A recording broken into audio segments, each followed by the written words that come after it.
G'day brewers. Brulosophy's just put out a new video entitled Can You Make Good Non-Alcoholic Beer? And I've been doing that for a little while, so we're going to take a look at that video together and we'll discuss my thoughts, see if we've got anything to add, and we'll go from there. So let's have a look at it. I must have brewed easily 300 beers, but I've never brewed a non-alcoholic beer until today, and I'm actually going to brew two. Oh yeah, so he's going to have a go at a hazy IPA. That's not a bad choice, as long as you don't go too hard on the hopping and kill it with hop burn and bitterness. Let's see how he goes. And the way we're going to do this is to mash high and then to use lactic acid to make sure that we're in the right pH. Excellent. So I think he's off to a great start. I'll mash my low alcohol beers at 80 degrees. Let's see how high he goes. And yeah, lactic acid's a very important part of the process. I'm sure Martin will explain as he goes. So I'm going to brew a 5-gallon batch of hazy IPA first, and this is the entirety of the grains between this bag here and then these flaked oats. So in here I have got the sum of 4 pounds of pale ale malt, 0.75 pounds of Carapils malt, half a pound of American honey malt, not much more than 5 pounds. That's ridiculous. And then the flaked oats as well, 1 pound of flaked oats. So that's not... Alright, so what's this? So pounds are like 500 grams, so 4 pounds is like 2 kilos, 0.75 Carapils, yep, and 250 grams of honey malt. Yeah, okay, cool. That's quite a substantial grist. Let's see how he goes. Not much more than 6 pounds of grain in total. That's not much, but of course we don't need that much because we're brewing a NA beer. And let's start with the mash. So it recommends the mash water be somewhere between 168 to 174 Fahrenheit. And at that temperature, we're not going to get an awful lot of conversion. In fact, we're kind of in the mash out territory here. Typically, if I want to perform a mash out, I will bump my temperature up to around 168 Fahrenheit or above. That's what we're going to do from the start here, and the mash is just 15 minutes. Okay, for those who aren't working in freedom units, I've done the maths, and 168 degrees Fahrenheit is equivalent to 75.5 degrees Celsius. So it's mash out temp, as Martin said. Now, he also mentioned that the enzymes won't be working, you won't get much conversion, which is not actually the case. Lulleman's actually done a study on this, and you get more conversion at those higher temperatures for some reason. It doesn't make sense with our scientific understanding because that temperature is above the working temperature of the enzymes. So we're not sure how that, well, I'm not sure. Maybe someone knows. I'm not sure how that conversion's happening, but you do get a lot of conversion, but you're getting long chain dextrins. You're not getting conversion to simple sugars, which happens at the lower end of that range at 65 degrees Celsius and lower. So you will get a thicker beer with more dextrin complexity with this mash out method. All right, let's let Martin continue. The boil is also just 15 minutes, which actually for a hazy IPA, that might be what I go with anyway. Into that boil, I'm using Citra hops, just 7 grams that are going to be in the wort at boil for 15 minutes. Good then choice. The wort is chilled down to 170 Fahrenheit, and it's time for the whirlpool. And this is when I would typically add most of my hops in a regular brew day for a hazy IPA as well. So the whirlpool runs for 15 minutes, adding in Citra hops, that's 1 ounce of that, and 1 ounce of Galaxy hops. Now, here's the important step with brewing NA beers, measuring and adjusting pH. And we need a pH somewhere below 4.4 and ideally between 3.8 and 4.2 for microbial stability. Now this is really important, as Martin's going to explain. Don't skip this step.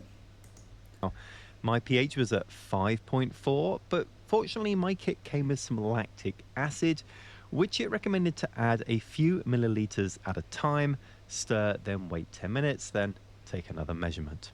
Well, I just had to keep on adding lactic acid to get down to a pH of 4.2, but I ended up adding quite a lot, probably like 7 or 8 milliliters, just Yeah. 1 or 2 milliliters at a time, giving it a good stir. Yeah, you will. This is a bit of a laborious step, but it's got to be done. And yeah, 4.2 is probably a pretty good target to aim. Definitely aiming for the low fours, probably. The reason is, in a full alcohol mid strength sort of beer or higher, the yeast actually drops the acidity of the beer. And you're not going to get that happening in your low alcohol hazies because the yeast isn't doing as much work, so the pH doesn't drop as much in fermentation. That's why you don't often add these steps in a normal beer that's going to go through a full fermentation. So you need to add the lactic to, how we say, to compensate for the lack of work that the yeast is doing in your non-alcoholic beers. Also, if you're doing a hazy IPA, I assume he's going to do a dry hop. A dry hop will actually increase pH. So let's see how he goes.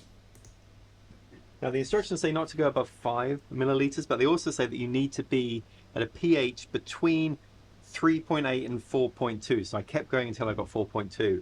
Now, what's recommended is if you don't want to keep adding lactic acid, that you add phosphoric acid instead, or in addition to get down, because that is a less strong acid. It is a 10% acid instead of 88%, then it's going to add less of the tart flavor. Didn't have that. The kit only came with lactic acid, so that's what I've used. We'll see if I have a slightly tart New England IPA because of this. But look, there's not much alcohol in here, and microbial stability is the word here, and making this a bit more acidic is going to help protect the beer because it is so low alcohol. Now, Yeah, I don't think he's going to have any problems. Not that's fine adding 8 mils. I've done that before, and you need to sometimes. Let's yeah, he won't have any problems. It'll be fine. the yeast, I did wonder about this. Would you use a special yeast for NA beer? I'm just using Windsor yeast. This is Windsor dry yeast. Now, Windsor is actually an excellent choice for a non-alcoholic hazy beer. For a couple of reasons, it's an English strain, which of course these New England IPAs are based on or were based on originally, and it's a maltriose negative beer. So what we mean by that is your wort when you make a beer is made up of different sugars. It'll when we get down to it. So you'll have maltriose, you'll have maltose and glucose, and there might be a few other things in there as well. But all yeast will eat glucose. Even things like your sake yeast, which are trained just to eat glucose from rice, they will eat those sort of sugars. Maltriose is consumed by, I'm pretty sure, most brewing yeast. Most beer yeast will consume maltose. There might be some newer non-alcoholic strains out in the market now which don't. I think Lona is one of those. But conventional beer yeast will eat glucose and maltose. And then there's this third sugar called maltriose, and some of these strains, like Windsor, don't actually consume that. So it's going to leave a bit more of those original sugars in your wort, giving you just a bit more sweetness to the finished beer. Now, in my experience, it doesn't give you that much more sweetness in the sense that the beer starts being sweet or cloying, but I do think it helps for the final finish and mouthfeel. So, yes, Martin, excellent choice with Windsor yeast. now, by the end of the brew day, my original gravity was at 1.025, which was 2 points over my target, but not bad. And I fermented at 68 Fahrenheit, 20 Celsius for a couple of weeks. Now, before kegging, I recorded a pH of 4.0 and a final gravity of 1.017. Yeah, so for food safety, he's nailed that pH. That's kind of where you want to be, and you need to be for a hazy IPA, and for a non-alcoholic one at that. And this gravity is a nice big gravity. These NA beers, even at that gravity, will still feel kind of thinnish, but it gives you something to chew on. It's not going to feel as big as a full alcohol beer that finishes at the same gravity. The alcohol does something to the mouth feel and makes it feel thicker. So you can't compensate for that. But yeah, this is looking promising. This is looking good. So that's put me at 1% ABV. That's not technically a non-alcoholic beer. I need to get to 0.5% for that. So I'd needed to have diluted with water. But look, I'm just going to sample this beer as is. Excellent choice. Excellent choice. Actually, I feel in my experience there's a massive difference between a 1% beer and a 0.5% beer. This will probably come out pretty well. So yeah, I'm glad he didn't say, "Oh, I'm going to dilute it." Oh, just it depends what you're happy with at home. If you really want to be getting down to that 0.5%, which is I think the legal limit for non-alcoholic beers in a lot of countries, then sure. But if you can tolerate that extra 0.5%, it's fine. Why wouldn't you? Well, here it is. It looks cloudy, which of course it should be. I didn't fine it, obviously, being a hazy. But It looks fine. Yeah, it looks good. Nice color. Looks hazy.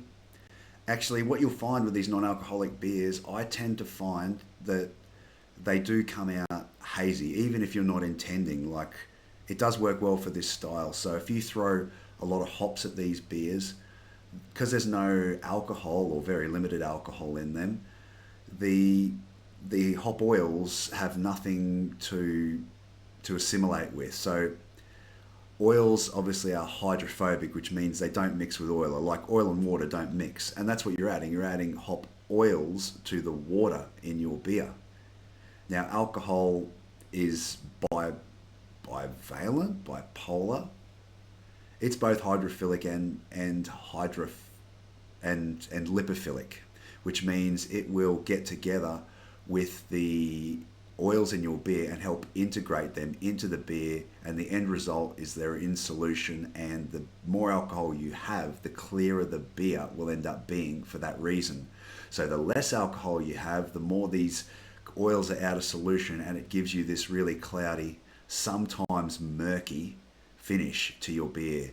The other reason, which people will mention in the comments, I'm sure, is you haven't done a protein rest. So a protein rest traditionally in brewing is done at about 50 degrees Celsius. And what that does is it breaks down a lot of those proteins in the malt that end up giving you chill haze in your finished beer. So if you break them down and you do a proper step mash, 50 degrees, working up, you should theoretically get a clearer beer in the end, because you've done that protein rest to break down those chilled proteins. Now, of course, if you go straight to a mash at 75 or 80 degrees to make your high temp non-alcoholic IPA, you've really just destroyed that step altogether. So you've skipped it, and you are going to get the maximal haze that you can in your finished beer. I have made non-alcoholic beers with this process that come out crystal clear, but they don't have hops. They do, but minimal hopping, sometimes like 15 grams total. But if you're adding hops to one of these non-alcoholic beers and you've done it at a high temp mash, you are going to get something hazy and potentially even murky. Sometimes it is worth adding finings, actually, to just bring it from the murky level to the hazy level. All right, hand back to Martin. Let him continue here. you know, wouldn't know it's non-alcoholic at this point. As for aroma, remember there's Citra and Galaxy in here, but not a lot. I mean, I think it was 2 ounces in total. Good choice. You don't want to overdo it. It does smell a little bit fruity, but not overly so. Let's give it a try. What I would expect from an NA beer is pretty light in the mouthfeel, and that is not what you'd want from a hazy IPA. And I think it's very difficult to actually take this style and make it a good example of an NA because of the sort of mouthfeel you'd expect. But Yeah, look, I said earlier, I actually think it's a good style compared to others. Look, it's very hard to make a non-alcoholic beer that you can pass off as a full alcohol version. It really is difficult because of a whole lot of things, flavor, mouthfeel. But the hazy, if you can accept that it is going to be different, you can make a refreshing, fruity beverage that won't pass as a full alcoholic beer, and you can enjoy without all the complications of consuming alcohol. yeah, I'm getting some of that fruit from the Citra and the Galaxy, but I'm also getting quite a lot of the base malt taste through this as well. In fact, I would put this more in line with something like maybe an English style beer because it's not overly hopped. I'm impressed by that. So yeah, I think that approach is really good. A subtle hand with the hopping, and the more hops you add to your non-alcoholic hazy, the more astringent it'll get, and the more you'll get those flavors you don't want. In a hazy, you want those subtle thiols, which give you those tropical fruit flavors, and you want those citrusy type flavors from your hops. And the lower the hopping rates, the more those are going to shine. The more hops you introduce, even into a normal beer, the more piney, astringent characters are going to come through. So a slight hand with these is really important. Otherwise, you're going to end up with an astringent hop burn bomb. So a slight touch with the hops is good. This is a good approach. Also, you've got to remember that even though hazies rely a lot on biotransformation, again, your yeast is not doing that because your yeast is not active. It has very little work to do in fermentation of this beer. There's hardly any sugars for it to make into alcohol, which means it's not going to do the same work for you that you would find in a normal hazy IPA. You're not going to get those biotransformations, those fruity esters to back up all these hop things. So all of this comes together to work against you in this sort of style. And for this reason, a simple hopping regime and a light touch, I think, is very important.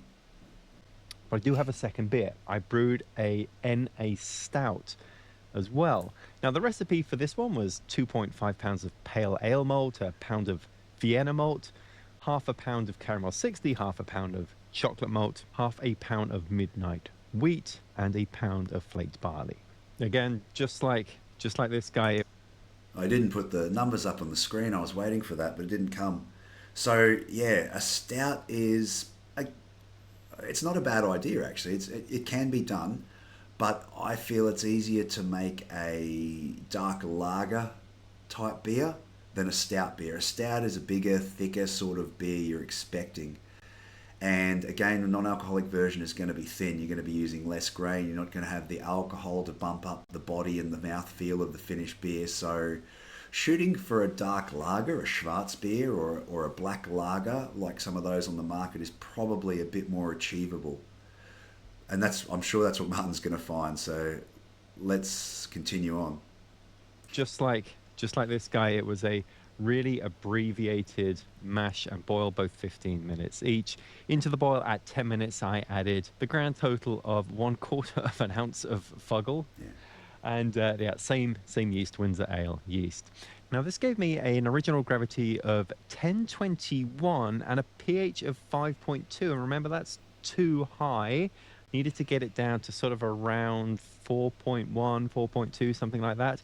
So I added some lactic acid, a few milliliters at a time again, and got this down to 4.1 pH. And now I'm thinking about that. That is actually a big thing that I was concerned about with this beer, is because I added so much lactic acid that I was expecting to get a little bit of a sourness to this, and I'm not picking up any sourness at all. Okay, back to the stout. So the beer finished at 4.0 pH, and the gravity was at 1016, which gives an ABV of 0.6%. Here's the stout. Ah, yes, and unlike the hazy, which is only kind of mildly smelling like a full hazy that maybe, had a ton more hops added to it, this is giving me all of the aromas, that kind of sweet oatmeal aroma that I'd expect to get from a stout. Bottoms up. Yeah, so you're going to get those because a lot of that coffee character comes from your chocolate malt, which is already in there. You've put in your caramel malt, so you should be able to pick up on some of that. You won't get the full aroma that you might have if you had a big full grain mill of Maris Otter, which is going to bring a lot of biscuity, toasty complexity to the finished beer, but you will get some, and yeah, let's see how the tasting goes. So I am getting those kind of roasty, almost chocolatey Yeah. flavors from this stout, but it does taste a touch thin, which of course it would. This is 0.6%. This is basically truly a non-alcoholic beer.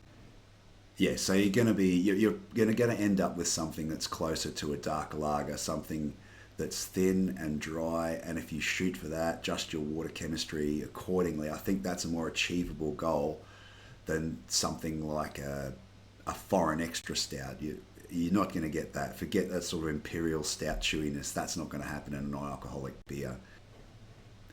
I mean, I guess it'd be interesting to see what comes in the future in terms of development for this. I'm watching the space of non-alcoholic spirits at the moment, and those producers are adding certain things to try and replicate, say, the burn of a whiskey. And I wonder in time, will there be other things that we could add to beer to replicate that alcohol mouthfeel and what it does to the flavour, how it lifts hops, and all those things that alcohol bring to a finished beer. But watch this space, I guess. So look, to be able to have a couple of non-alcoholic beer options which were pretty easy to brew and to have them on tap in the house, that's pretty awesome. Especially this guy. I'm kind of sold. I'm kind of sold on NA homebrewing. Yeah, good work, I think this is Martin. going to be a lot of fun to try some more beer styles like this. Yeah. Now, let me know in the comments, is this something you have done as well? Well, while you're letting me know, I'll finish off this beer. Cheers. Yeah, that was an excellent video. What should he do next? He's picked two, I think, excellent styles to start with. The hazy, as long as you can keep a subtle hand with the hopping, is an excellent choice. It's never going to be an IPA, but it will be a soft, approachable, non-alcoholic beer with hints of tropical and citrus flavour. Then it's an excellent choice. Same with the stout. If you can accept that this is going to be more like a dark lager, really light-bodied dark beer with coffee notes and maybe hints of caramel, you're going to get a good result. A lager is, I think, a good choice for non-alcoholic beer because, again, you're really like a light lager, maybe like I should say, like if we're talking about styles, maybe an American light lager, because you've already got a light-bodied, dry-finishing beer, and the hops are actually easier to work with when they're those more noble style hops, more herbal rather than fruity and tropical. So that sort of style actually works quite well. But any style, obviously, that you're relying on big malt complexity, like English styles, can be difficult. Scottish ales, it's really difficult because you're relying on lots of malt, which you don't have in your grist, and you don't have anything to substitute for it. Styles like hazy, a big hazy IPA, any IPAs are difficult to do. You just have to accept they're going to be a dialed down version like what Martin produced here, and I think that's the right approach. So anyway, if you've got any more comments, let me know down below. And if you're interested in non-alcoholic brewing, why not check out this beer, which talks about my hazy non-alcoholic IPA recipe I made recently.